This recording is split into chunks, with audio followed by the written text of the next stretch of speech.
दैनिक शब्दमत बातमीपत्र. छत्रपती संभाजीनगर.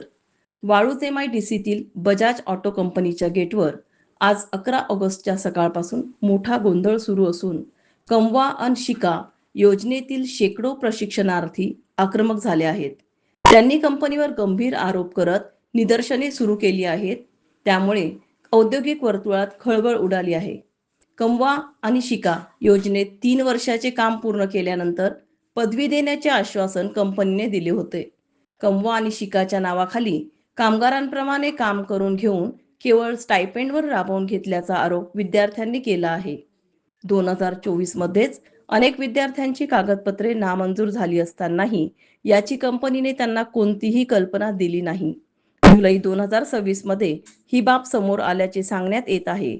सर्व पात्र विद्यार्थ्यांना तातडीने डिग्री देण्यात यावी अशी मागणी प्रशिक्षणार्थ्यांनी केली आहे.